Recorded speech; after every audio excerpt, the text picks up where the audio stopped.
नमस्कार मेरे प्यारे दोस्तों। आज आपका एक बार फिर से स्वागत है ज्योग्राफी में। तो ध्यान दीजिएगा, मैं ज्योग्राफी में आपको पिछला जो चैप्टर्स खत्म कर दिए थे डेल्टा उल्टा के बारे में आपका, तो इसमें हम चलेंगे भूमिगत द्वारा निर्मित स्थलाकृति। भूमिगत जल द्वारा, भूमिगत समझ रहे हैं, भूमि के नीचे जो है जो जल द्वारा निर्मित स्थलाकृति होती है उसके बारे में, लैंड क्रिएटेड अंडरग्राउंड वाटर के बारे में हम लोग समझेंगे। तो भूमिगत समझे तो नहीं, भूमि में गति करने द्वारा जल द्वारा, भूमिगत जल द्वारा यहाँ पे रहेगा भैया, क्या रहेगा, जल द्वारा। तो ये समझिए कि भूमिगत जल द्वारा निर्मित स्थलाकृति, हम यहाँ पे आपको चित्र के माध्यम से समझाएंगे कि ये सब चीजें क्या है। समझ में आया आपको? तो ध्यान दीजिएगा, जो भूमिगत जल द्वारा स्थलाकृति के निर्माण चूना पत्थर की प्रधानता के नाते होते हैं। जहां पे चूना पत्थर बहुत ज्यादा पाए जाते हैं वहीं पे इन सब का निर्माण होता है। देखिए हर जगह नहीं होती, कहा नहीं जाता, जैसे जहां पे पानी जाता है, तो जैसे मान लीजिए रास्ते में जो कठोर चट्टान होते हैं उनको क्या करती है, पानी छोड़ के अपना रास्ता बदल लेती है। लेकिन जो मुलायम चट्टान होते हैं उनको काट के रास्ता बना लेती है, उनको काट देती है। तो समझ में आया? तो ये कहाँ होते हैं, जहां पे चूना पत्थर के अधिक। अगर आपसे पूछे जाए कि भूमिगत जल द्वारा निर्मित स्थलाकृति कहाँ बनेगी, तो ये सीधा सा प्रश्न रहेगा कि जहां पे चूना पत्थर की ज्यादा होगी, जहां चूना पत्थर, उन्हीं पे भूमिगत ज्वाला बनेगी। समझ में आया आपको? तो आपको एक चीज ये पता होगा, जैसे ध्यान दीजिएगा, जिस स्थान पर चूना पत्थर की अधिकता होती है, जिस स्थान पर, ये समझिए, इसको नोट कर लीजिएगा, जिस स्थान पर चूना पत्थर की अधिकता होती है, चूना पत्थर की अधिकता होती है, उसे क्या कहते हैं भैया, काष्ठ प्रदेश कहते हैं। काष्ठ प्रदेश, समझ में आया आपको? काष्ठ प्रदेश। अगर आपसे पूछा जाए काष्ठ प्रदेश किसे कहा जाता है, तो जहां पे चूना पत्थर की अधिकता होगी उन्हें क्या कहा जाता है, काष्ठ प्रदेश कहा जाता है। समझ में आया भैया? अब ध्यान दीजिएगा, अब क्या होता है, जब भैया जमीन रहेगी तो वहां जब पानी जाता है तो अंदर से जो पानी जाता है उसी को तो बोला जाता है भूमिगत ज्वाला निर्मित स्थलाकृति। समझ में आ रहा है कि नहीं भैया आप लोग को? तो भूमिगत ज्वाला जो बात हो रही है आपको, इसी पे तो बात हो रही है। हम आपको चित्र के द्वारा भी ये भी समझाएंगे कि कैसे होता है। समझ में आ रहा है कि नहीं? जैसे आप देखिए, जहां की मिट्टी कमजोर होती है वहां पानी क्या है, घुस जाता है आसानी से, और जहां पे चट्टान होती है वहां पे चट्टान होना भी जरूरी है। लेकिन जैसे जहां वहां पे जैसे देखिए, जैसे जमीन है, जहां समझिए भैया, ये जमीन है, ठीक है, ये जमीन है, ठीक है भैया। अब ये जमीन है, अब यहाँ पे अगर ऐसे पानी घुस रहा है ना, अब सपोज करिए यहाँ पे ये चट्टान है, ठीक है, अब यहाँ पे ये चट्टान है, ये छोटा चट्टान है, ये बड़ा, ऐसा।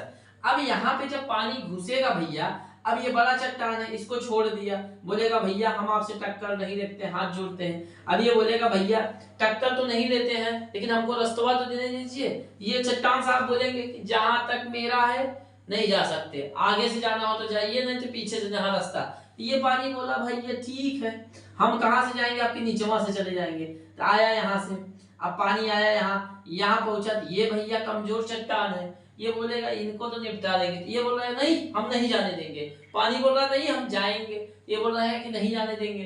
तो बोल रहा है कैसे नहीं जाने देंगे, पानी ये क्या किया, गला दिया। समझ में आया आपको? अब ये क्या किया, इनको गला दिया।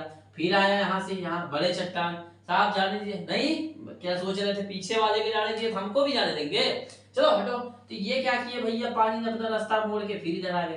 तो इस हिसाब से जहां पे समझिए मिट्टी को तो छोड़ेगा ही नहीं, जब चट्टान में जो चूना पत्थर है उनका तो तब, अब जैसे यहाँ मिट्टी को गलाते हुए नीचे से खोखला कर देता है, तो जमीन कहते नहीं कि नीचे पानी है, तो उस हिसाब से तो कभी जमीन धंस जानी चाहिए।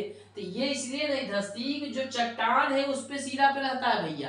कभी कभी देखा करिए जब जमीन धंसती है, क्यों धंसती, वहां कहाँ कभी गलने लगते हैं, चट्टान ही गल जाते हैं। लेकिन जहां पे नहीं रहते, ये चट्टान जमीन में ऐसे है, कहीं पानी कहीं ये कहीं चट्टान, ऐसे है, इसीलिए जमीन हमारी नहीं धंसती। तो आप लोग पता होता ना, कहते हैं अरे नीचे जब पानी है तो धंस जाता है। ये पूरा पानी थोड़ी है, ये काष्ठ प्रदेश है, चूना पत्थर की सब की जमीन है। समझ में आया आपको? तो अब ध्यान दीजिएगा, हमको मेन सब्जेक्ट जो पढ़ना है उसके बारे में समझिए। समझ में आया ये चीजें? अब भैया एक होता है अंधी घाटी। अब अंधी घाटी क्या होता है, ध्यान दीजिएगा, इसको समझते जाइए। अंधी घाटी भैया इसको कहा जाता है, ध्यान दीजिएगा, इसको समझिए। जो गुफाओं के प्रारंभिक भाग को, जैसे जिस गुफा मतलब समझ रहे हैं जहां अंदर घुसता है भैया, तो गुफाओं के जो प्रारंभिक भाग होता है, जैसे यहां से जब पानी घुसेगा ना, तो जो इसका प्रारंभिक भाग होता है इसी को क्या कहा जाता है भैया, अंधी घाटी। समझ में आया आपको कि नहीं? जो गुफाओं का प्रारंभिक भाग होता है, ऐसे लिख लीजिए भैया, गुफाओं के प्रारंभिक भाग, इसका जो पानी जहां जाता है काष्ठ प्रदेश में, इसका प्रारंभिक भाग को ही अंधी घाटी कहते हैं। अगर अंधी घाटी का प्रश्न आए तो बोल दीजिएगा गुफाओं के प्रारंभिक भाग को ही अंधी घाटी कहा जाता है। समझ में आया कि नहीं? देखिए जब पानी घुसता है भैया जिस हिसाब से, तो वही होता है अंधी घाटी। समझ में आया भैया? तो अंधी घाटी समझ में आ गया कि नहीं आप लोग को?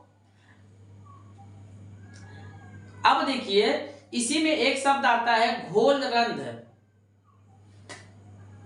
देखिए एक होता है, समझते जाइए, घोलरंध। अगर घोलरंध क्या होता है, जैसे देखिए अगर जमीन पे जैसे पानी आएगा तो यहां से रास्ता पा गए तो यहां से चले आएंगे, तो भैया कुछ पानी तो जैसे देखिए जब आप बनाते हैं खेत में, जब पाइप छोड़ते हैं तो जहां पे खाल रहता है चला जाता है, लेकिन कहीं ना कहीं जैसे ऊंचों पे भी देखा करिए धीरे धीरे अपना रास्ता बनाते रहता है। तो ये जो पानी रहता है भैया, तो यहाँ से तो जा ही रहे हैं, लेकिन यहाँ से भी जाते हैं, तो जो अब नीचे जैसे जाएगा तो जमीन में तो रिसेगा, तो जो वही चीज कहा गया, जमीन में रिसेगा कि नहीं, यह काष्ठ प्रदेश के ऊपरी भागों में बनती है। इसके द्वारा क्या होते हैं, छोटे छोटे छिद्र बना के यहाँ चले आते हैं। ये ऊपरी भाग से आएंगे, काष्ठ प्रदेश आएंगे, उसमें जो है ऊपरी भागों से आते हैं। यह काष्ठ प्रदेशों के ऊपरी भागों से छोटे छोटे छिद्र बना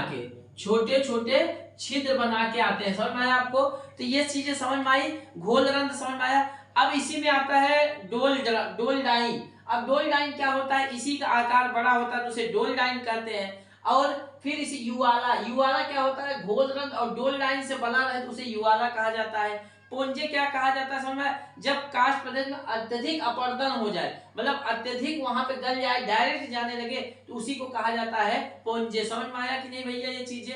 अब टेरा रोसा होता है। अब जैसे ये जब जहां जाएंगे तो भैया एक जगह इकट्ठा होते हैं, तो उसी को कहा जाता है टेरा रोसा। अरे भैया ये जब कहीं जाएंगे इधर से सब कुछ, तो एक जगह तो होंगे ही, तो जहां पे अत्यधिक हो जाते हैं उन्हीं को टेरा रोसा कहा जाता है। इसमें मेन समझने वाली जो आपका एग्जाम में पूछा जाता है उसके बारे में समझिए भैया, जो पूछा जाता है। अब ध्यान दीजिएगा, इसमें क्या होता है, एक क्या है, स्टेलेक्टाइट।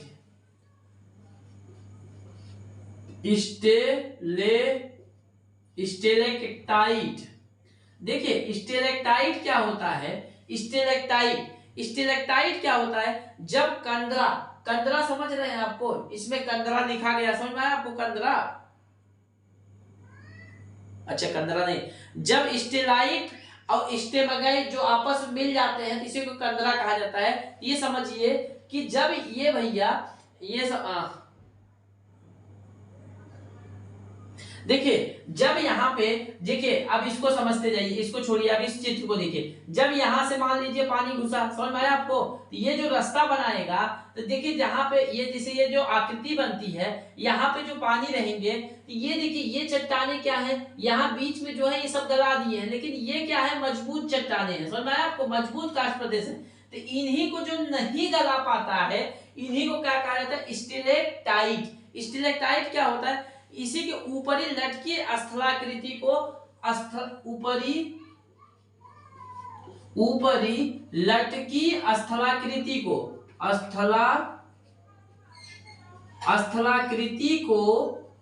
स्टेलेक्टाइट कहते हैं। स्टेलेक्टाइट समझ में आया आपको। ये जो जब पानी जाता है इधर से भैया, तो ये जो मजबूत काष्ठ प्रदेश रहते हैं या मजबूत चट्टान होते हैं जो ऊपर की तरफ लटके रहते हैं, समझ में आया। ये जो ऊपर की तरफ भाई, जैसे देखिए यहाँ पानी जाएगा, देखिए समझ, ये काष्ठ प्रदेश हो गया, समझ में आया आपको, ये काष्ठ प्रदेश। अब यहाँ से जब पानी जाएगा भैया, अब यहाँ से जा रहा है, अब इस रास्ते में इनको नहीं गला भैया, ये बोले हम नहीं गलेंगे, अब इनके पास गया ये भी नहीं, लेकिन ये बिचौवा में जो नहीं है इनको तो गले ही होंगे।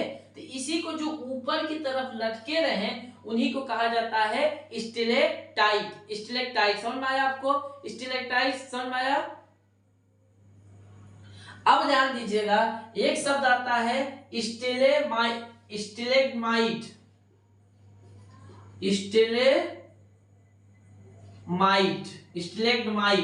स्टिलेमाइट क्या होता है, जब यहाँ पे ध्यान दीजिएगा, जब यहाँ पे अपर्दन होता है ना, अपर्दन मतलब रगड़ खा के जब नीचे गिरते भाई, जैसे इसमें जाएगा, इसमें जो जमा भाई, जब इसमें छिलन होगा तो ये जाके यहाँ जमा तो होंगे कुछ। अरे भैया जब कोई बेस्ट मान लीजिए यहाँ गए ये गले, अब जैसे देखिए आप चूना लाते हैं ना, CaO पुताई करने के लिए आप लेते हैं कैल्शियम हाइड्रोक्साइड। अब जब कैल्शियम इसको लाते हैं, कैल्शियम को, इसको ऑक्साइड को, तो ये क्या होता है, आप जब देखा करिए 100% रहता है तो 90% भाग गल जाता है, बचता 10% है ना, 10% तो बचता है। ये क्या है 10% हुए, लेकिन जो 90% है वो आके नीचे गिर जाते हैं। तो नीचे जब जमा हो जाते हैं, जब अपर्दन अधिक से नीचे की ओर चूना पत्थर का यहाँ जमाव हो जाता है, जब यहाँ देखिए चूना पत्थर का यहाँ अधिक जमाव हो जाता है, इसी को कहा जाता है स्टेलेमाइट। जब नीचे चूना पत्थर का जमाव, जब जमाव अधिक हो जाता है, जब नीचे की ओर चूना पत्थर का दबाव अधिक हो जाता है, इसे स्टिलेगमाइट कहते हैं। समझ में आया, स्टिलेगमाइट समझ में आया कि नहीं ये चीजें, स्टिलेगमाइट। अब इसमें समझिए कि स्टिलेक्टाइट और स्टिलेगमाइट समझ में आया, जब ऊपर की ओर लगता है स्टिलेगमाइट और जब नीचे की ओर है स्टिलेगमाइट, समझ में आया। जब ऊपर की ओर है स्टिलेक्टाइट और नीचे की रहे स्टिलेगमाइट, समझ में आया आपको। जब अंधी घाटी क्या हुआ, जहां पे घुसता है उस काष्ठ प्रदेश में पानी, उसे बोलते हैं सूरा में जो, उसे क्या बोलते हैं भैया, गुफाओं के प्रारंभिक भाग को ही अंधी घाटी कहते हैं। जब ये ऊपर काष्ठ प्रदेश से नीचे छेद धीरे धीरे बना के आता है, उसे घोल रन, उसकी आकृति और बड़ी रहे तो डोल डाइन, उसकी आकृति इन दोनों से बड़ी रहे तो युवाला, पुंजा। जब अपर्दन अधिक हो जाए, लगातार गिरने लगे, उसे पुंजा कहते हैं, पुंजे। जब ये सब आगे आके एक जगह जमा हो जाते हैं, बहने लगते हैं, तो उसे टेरारोसा कहते हैं। स्टिलेक्टाइट क्या कहते हैं, जब नीचे ऊपर की ओर मतलब पदार्थ जो गल के जब ऊपर की ओर लटकी स्टिलेक्टाइट तो स्टिलेक्टाइट कहते हैं, नीचे को जो जमा हो जाते हैं उसे स्टिलेमाइट कहते हैं। सुना। तो ये सब चीजें कब होती है भैया, जब यहाँ जहाँ मिट्टी कमजोर रहे, जहाँ पे चट्टान कमजोर रहे, वही स्थिति ये बनती है। एक आती है इसी में, ध्यान दीजिएगा, कंदरा स्तंभ। कंदरा स्तंभ। अब कंदरा स्तंभ क्या होता है, इसको जानिए। जब भैया स्टिलेक्टाइट और स्टिलेमाइट एक प्रकार से मिल जाए तो उसी समय क्या होता है भैया, कंदरा स्तंभ। जब लिख लीजिए इसको, जब स्टिलेक्टाइट और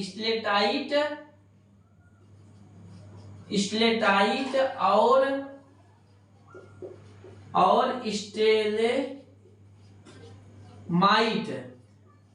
जब स्टिलेक्टाइट और स्टिलेमाइट जो होते हैं आपस में मिल जाते हैं, आपस में मिल जाते हैं, तब क्या होता है भैया, कंदरा स्तंभ। जैसे शादी के बाद पति मिल जाते हैं ना भैया, इसके बाद असली बवाल जब शुरू होता है तो उसी समय, जैसे कहते नहीं, उसके पहले तो चांद तारे तोड़ लाएंगे, उसके बाद घर से भैया जाओ नींबू तोड़ लाओ और सब्जी तोड़ लाओ, तब लाते हैं, समझ में आता है तब। पर उसके पहले तो बोलते हैं भैया मैं 4 तारे आपके लिए तोड़ लाऊंगा, मतलब 4 तारे यहाँ पहले। इसी हिसाब से जब यहाँ बढ़ते बढ़ते नहीं कहते, देखिए पहले देखिए वैसे ही है, जैसे ये भी देखिए पहले नजदीक आ रही है, अभी पूरा सब लग रहा है कि इनका जब हो जाता है ना भैया, इसके बाद समझ में आता है अरे पहले क्या जीवन था, अच्छा था, क्या बताए। तो कंदरा स्तंभ समझ में आया, जब स्टिलाइट और स्टेमाइट आपस में मिल जाते हैं उन्हीं को कहा जाता है कंदरा स्तंभ, समझ में आया। अब ये ध्यान दीजिएगा, जहां पे चूना की अधिकता होगी वहीं पे गलेगा, जहां चट्टान होगा, जहां चूना अधिक होगा वहीं तो गलेगा भैया। जैसे इसमें चूना ज्यादा है, जितना चूना रहेगा गल जाएगा, जो चट्टान होगा बचेगा, यहाँ अब गल के यहाँ जमा हो जाता है। समझ में आया आपको? तो इसी हिसाब से कहा जाता है। समझ में आया?